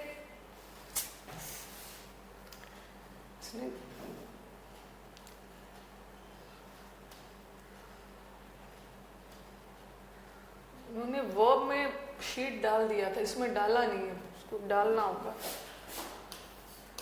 जब भी सेंटेंस में अनटिल और अनलेस आ गया, ठीक है, इसका मतलब जब तक होता है। और इससे रिलेटेड आपके एग्जाम में एरर कैसा आएगा, एक तो कंजंक्शन का रहेगा, क्योंकि अनटिल और अनलेस कंजंक्शन है तो कंजंक्शन का एरर रहेगा ही। और दूसरा एरर किसका रहेगा, ये अनटिल और अनलेस देखो जब तक बता रहा है, टाइम के सेंस में रहेगा। और जहां भी टाइम बताना है, टाइम बताने वाले वर्ड से टेंस का भी एरर जरूर आता है। तो जब भी सेंटेंस में अनटिल और अनलेस आ गया, या तो कंजंक्शन का एरर रहेगा या तो टेंस का एरर रहेगा। और सबसे इंपॉर्टेंट इसका नेगेटिव वर्ड वाला एरर आता है। ये जो अनटिल और अनलेस है, ये अपने आप में नेगेटिव वर्ड्स, इसको लिखते जाइएगा नहीं तो गायब हो जाएगा। Okay, there are 3 errors. नहीं, अभी मुझे डलवाना है। मैंने वर्ब में क्या किया था ना, हर पेज के बाद, हर स्लाइड के बाद एक एक्स्ट्रा पेज डलवाया था, and that was convenient for me to explain.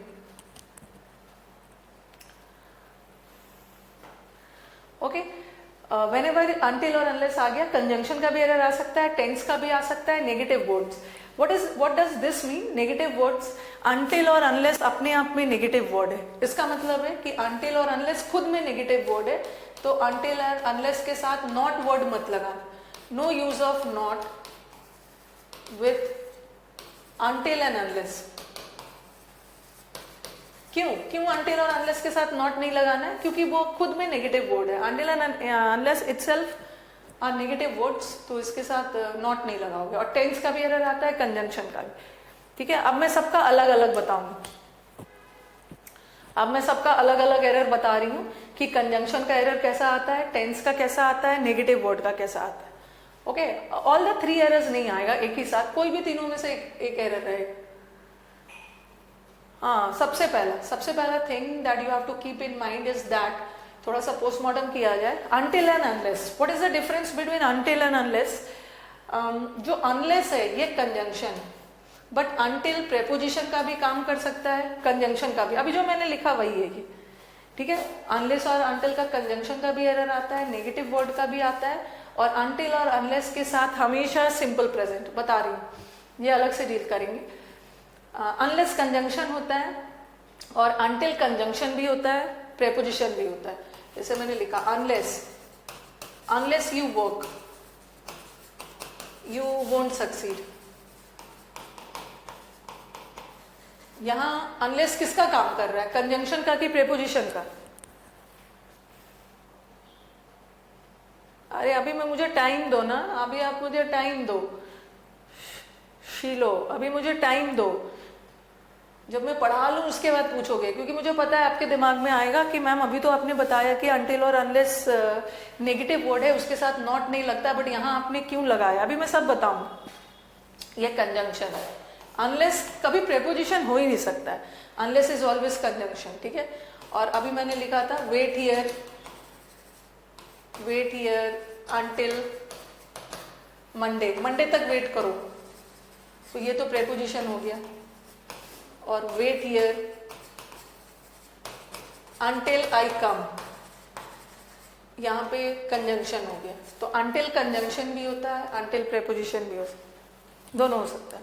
ये तो सबसे पहले कोई भी वर्ड पढ़ते हो ना, कोई भी वर्ड पढ़ते हो तो सबसे पहले उसके रूट पे जाओ. रूट पे जाओ मतलब पहले तो देखना है कि इसका पार्ट ऑफ स्पीच क्या है. अभी हमने देख लिया पार्ट ऑफ स्पीच क्या है, अनलेस कंजंक्शन है, अनटिल प्रेपोजिशन कंजंक्शन दोनों है. और दूसरा इससे रिलेटेड एरर किसका आता है, कंजंक्शन का, नेगेटिव वर्ड का और टेंस का. पहले हम कंजंक्शन का एरर डील करेंगे, फिर नेगेटिव वर्ड का, फिर टेंस का. क्योंकि मुझे पता है कुछ बच्चों के दिमाग में आ रहा होगा कि अभी तो बोला कि नॉट नहीं आएगा और आपने यहाँ यूज कर दिया, और ये करेक्ट भी है. पहले हम कंजंक्शन वाला एरर करेंगे. हाँ, कंजंक्शन वाला एरर, ठीक है. अनटिल और अनलेस दोनों मतलब एज अ कंजंक्शन दोनों में डिफरेंस क्या है कि अनलेस क्या बताता है, अनलेस हम कंडीशन के लिए बताते हैं, ठीक है, कंडीशन रखने के लिए. और अनटिल किसके लिए यूज होता है, टाइम के लिए. जैसे मैंने आपको लिखा अनलेस यू वर्क, जब तक आप नहीं मेहनत करोगे आप सफल नहीं होंगे. क्या यहाँ पे टाइम बताया जा रहा है? अगर मैं यहाँ पे अनटिल भी डालती, यहाँ पे टाइम नहीं बताया जा रहा, मीन्स यहाँ कंडीशन बताया जा रहा है. You will succeed on the condition that you work. आप तभी सफल होगे जब आप मेहनत करोगे. आपका सक्सेस आपके मेहनत पे डिपेंडेंट है. तो यहाँ टाइम पे डिपेंडेंट नहीं है, आपके मेहनत पे. तो यहाँ कंडीशन चाहिए, तो यहाँ अनलेस हो, अनटिल नहीं. बट यहाँ तो टाइम रखा है ना, तब तक वेट करो. मंडे टाइम बता रहा, तब तक वेट करो जब तक मैं आ नहीं जाऊं. तो टाइम बताया जा रहा है, यहाँ भी टाइम बताया जा रहा है, अनटिल. अब इस पे रिलेटेड क्वेश्चंस है. चलिए आप मुझे बताइए. अब मैंने सब जगह डाला है until unless, you have to decide कहाँ क्या यूज है. पहले तो हम कंजंक्शन वाला एरर करेंगे, फिर नेगेटिव वाला करेंगे. पहला वाला बताइए. अभी नॉट वाला दिमाग में नहीं लगाओगे, मैं नॉट वाला अलग से बताऊं. You will not get the loan until or unless you submit all the documents. until होगा या unless होगा, आपको लोन नहीं मिलेगा जब तक कि आप डॉक्यूमेंट सबमिट नहीं करोगे.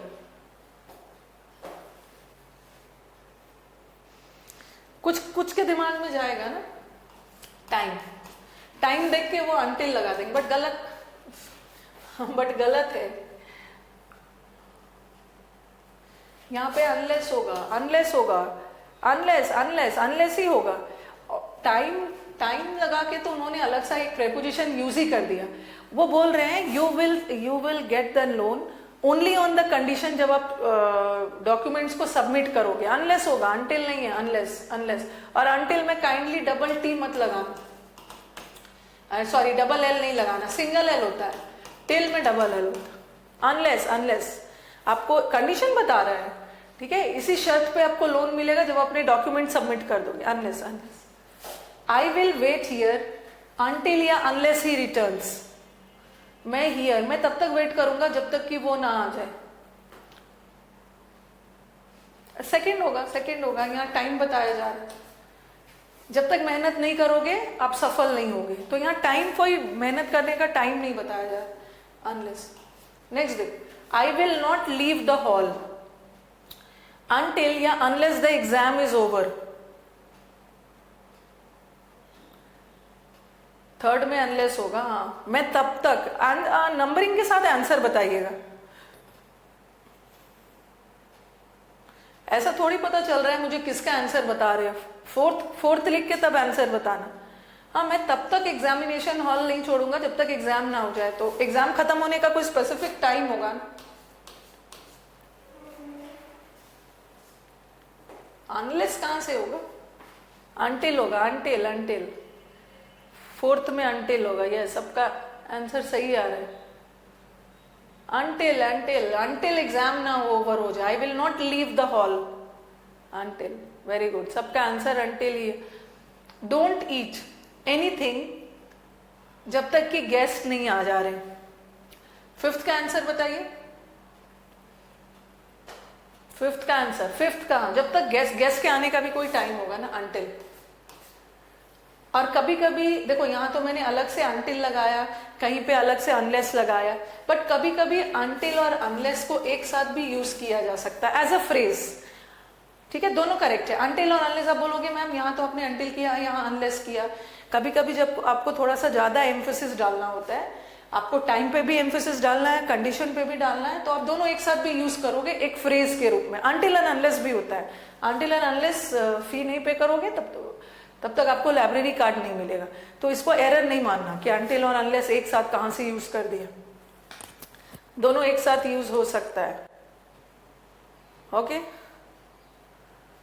ठीक है, चलो ये क्लियर है। पहले मुझे बताइए, अभी मैंने कंजंक्शन वाला बताया, सिंपली कंजंक्शन का बताया कि अनटिल टाइम के लिए लगाना और अनलेस कंडीशन के लिए।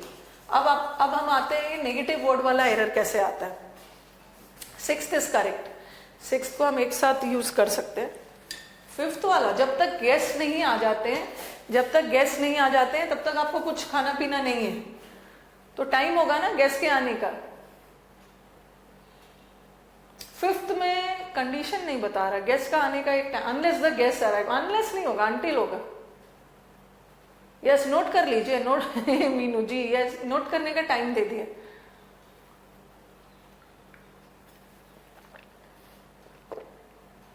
सिक्स्थ वाला कोई एरर नहीं है, सिक्स्थ वाला सही है।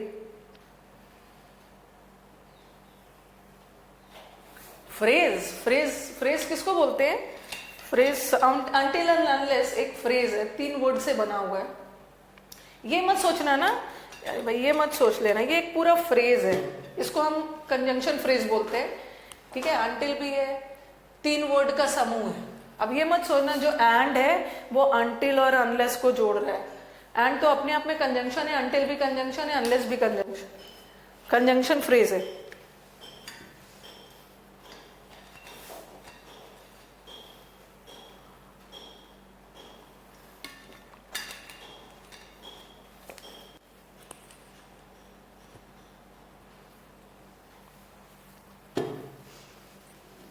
ओके, चलिए अब नेक्स्ट पे चलते हैं। डन।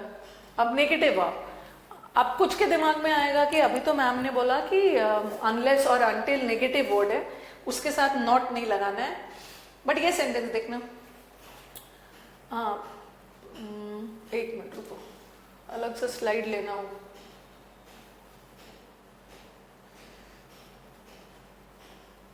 चलो अलग से स्लाइड लेती हूँ।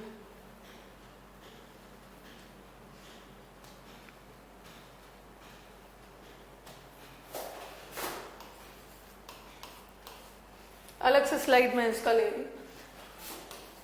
If, sorry, unless he doesn't work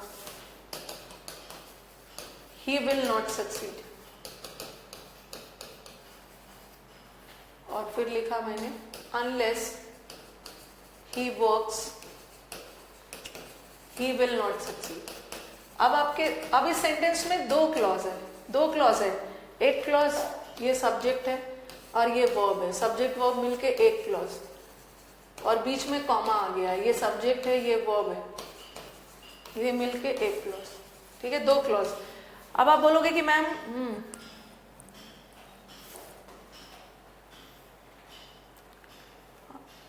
अब आप बोलोगे कि अभी तो आपने बोला मैम कि अनटिल और अनलेस नेगेटिव है, आपने यहाँ पे नेगेटिव क्यों किया?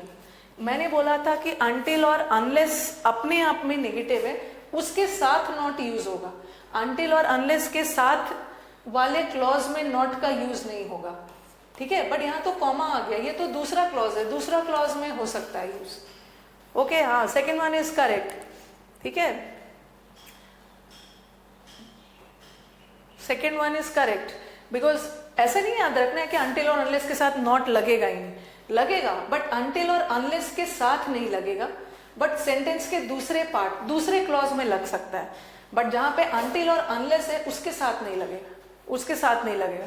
अब कुछ बच्चे अपने दिमाग में बैठा लेंगे कि मैम, हाँ, कुछ बच्चे दिमाग में बैठा लेंगे कि मैम फर्स्ट वाला में नहीं लगेगा। हो सकता है सेंटेंस पलट के भी आ जाए, ऐसा भी आ गया, ही विल नॉट सक्सीड। कुछ को देखते ही रट लेते हैं, पहला वाला नॉट नहीं रहेगा, दूसरे में रहेगा, he will not succeed unless he doesn't work. Suppose मैंने ऐसा लिख दिया। अब बताओ कौन सा नॉट हटेगा, कौन वाला नॉट हटेगा?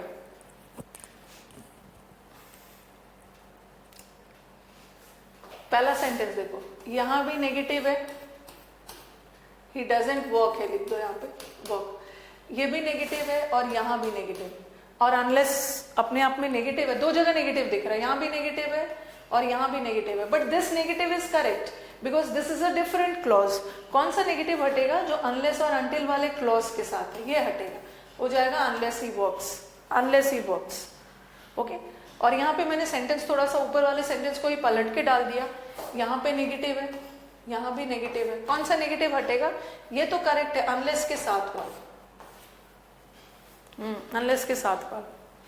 तो याद रखना है, अनलेस और अनटिल अपने आप में नेगेटिव होता है, ये अपने आप में नेगेटिव है, इसके साथ वाला नॉट हटेगा, बट दूसरा पार्ट वाला इज करेक्ट, दूसरा पार्ट वाला करेक्ट है। Is it clear?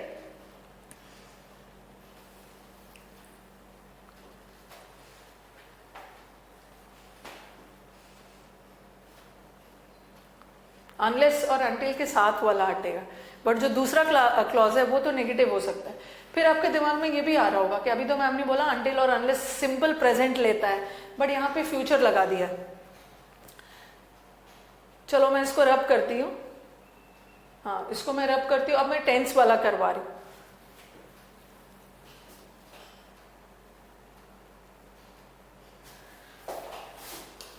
Unless he will work, he will not succeed.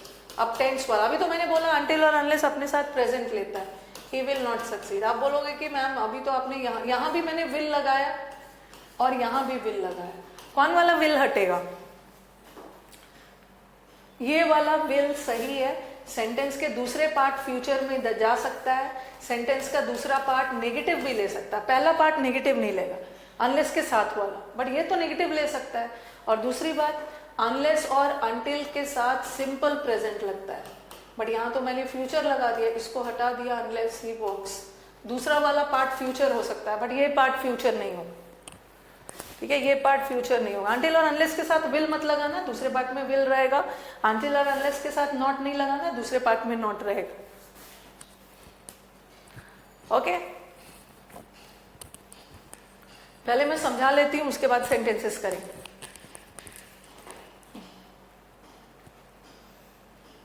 Okay, then a question will arise in your mind कि इफ है, इफ भी तो कंडीशन बताता है।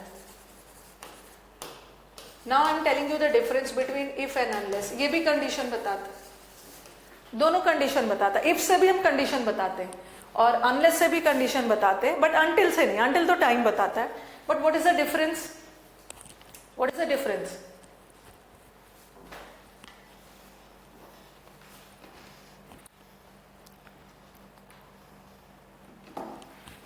डिफरेंस क्या है?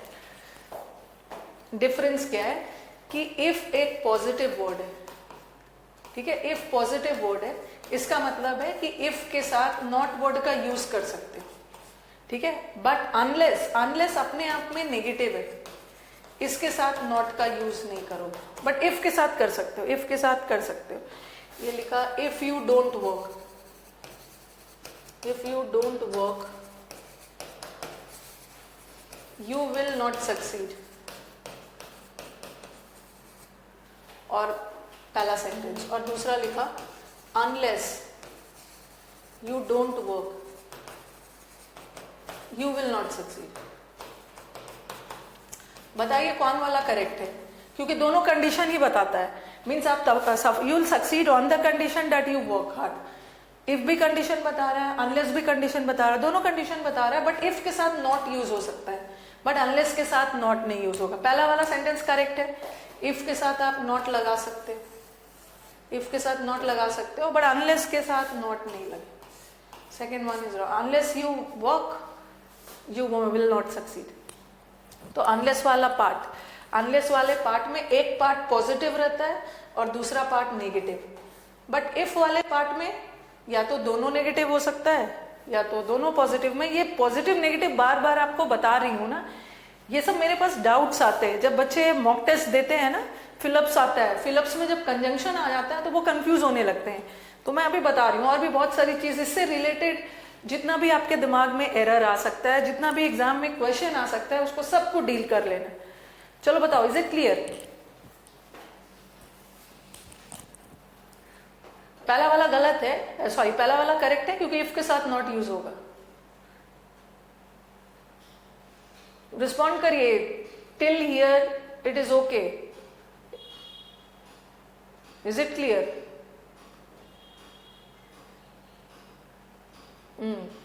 चलो अब मैं मीनू से परमिशन ले लेती हूँ। मीनू का कंप्लेंट रहता है कि आप तुरंत रब कर देते हो, तो एक बार मीनू रिस्पॉन्ड करिएगा। शुड आई क्लियर करूँ बोर्ड को? क्योंकि डस्टर से मिटाते मिटाते में बच्चे आधा लिख भी लेते हैं जब तक टीचर ऊपर वाला रब करेंगे, लेकिन ये तो एक क्लिक में खत्म हो जाएगा। It's raining in Assam, my God.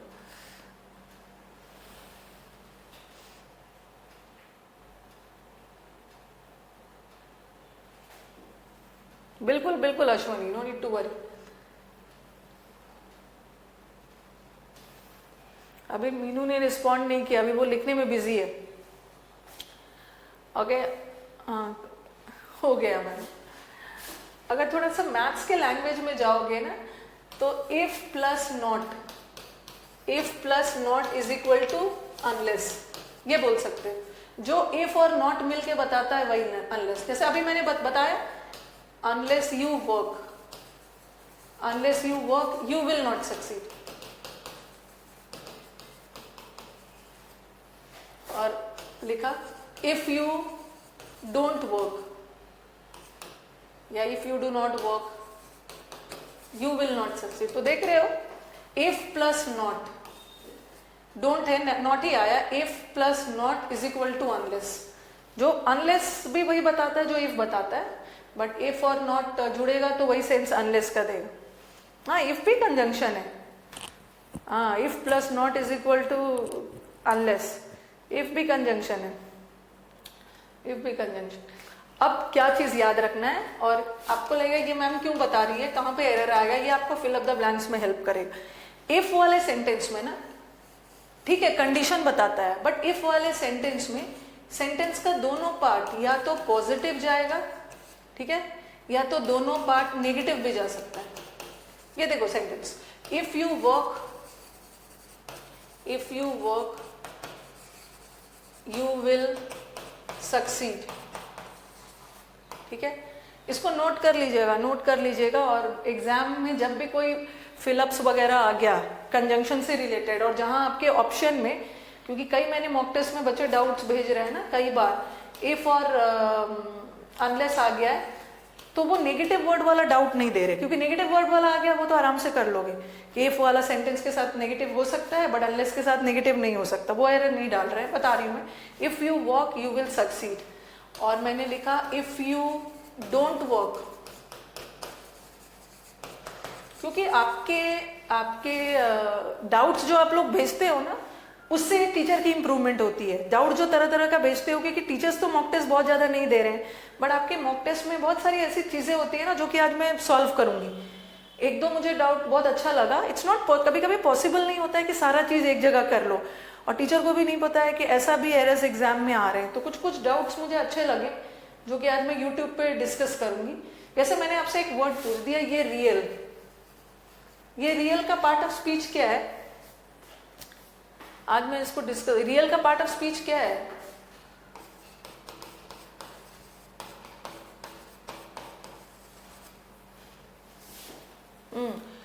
If you work, positive है, अगर मेहनत करोगे तो आप सफल हो जाओगे। दोनों पॉजिटिव, दोनों पॉजिटिव है, दोनों पॉजिटिव। हाँ, रियल सबको एडजेक्टिव एडजेक्टिव लग रहा है ना, बच्चों ने भी वही, उसीलिए उनका डाउट आया। उन्होंने एडजेक्टिव समझ के एरर किया होगा, बट वहां पे गलत हो गया था, गलत हो गया था।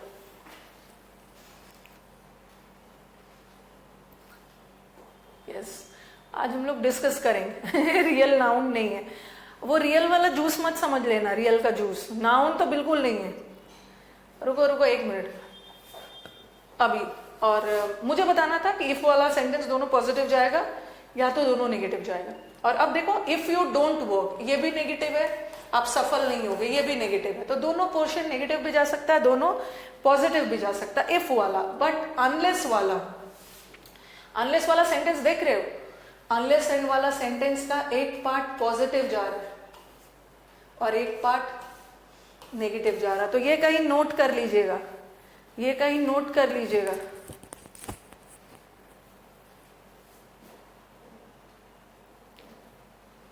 ओके, अगर मैं ऐसा लिखती ना, अनलेस यू वर्क, इसको हटा रही हूं, अगर मैं ऐसा लिखती, unless you work you will succeed, ये गलत है, क्योंकि यू तो अपने आप में नेगेटिव है ना, तो इसके साथ नेगेटिव नहीं लगाओगे ये। बट यहाँ नेगेटिव का सेंस जा रहा है ना, जब तक आप मेहनत नहीं करोगे तब तक सफल नहीं होगे। तो यहाँ पे नॉट आना चाहिए।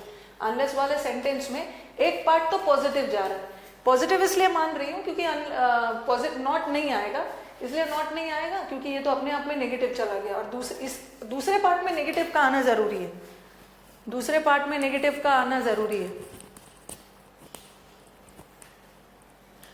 नहीं, ये मैं अभी नहीं बताऊंगी, रियल का पार्ट ऑफ स्पीच अभी तो यूट्यूब पे करवाऊंगी।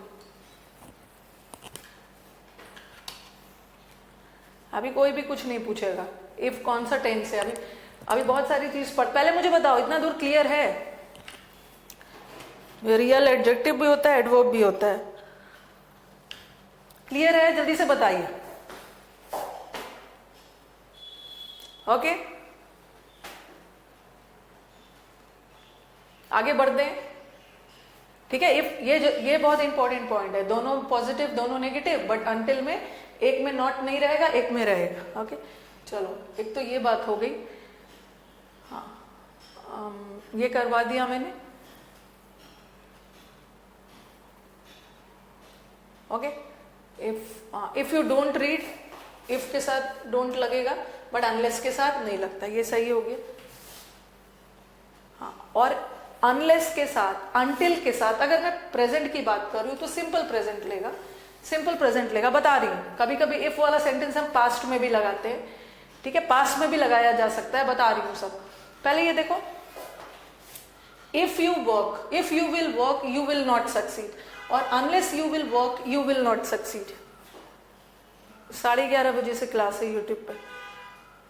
हाँ, जरूरी है पूजा, यही बोलना चाह रही हूँ। जो दूसरा अनटिल और अनलेस का दूसरा वाला पार्ट है ना, उसमें नेगेटिव होना जरूरी है।